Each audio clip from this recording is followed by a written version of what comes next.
What's the meaning of chiefly?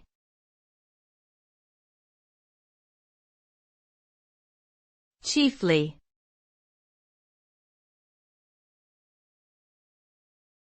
Chiefly.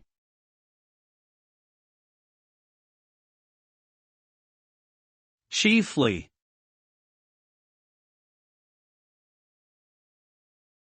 Chiefly.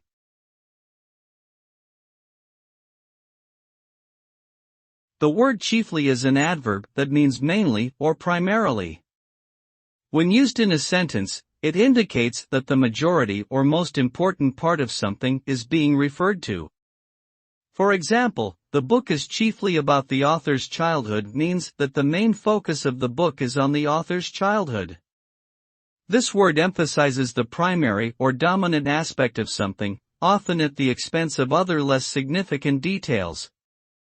In summary, chiefly highlights the most important aspect of a situation or topic.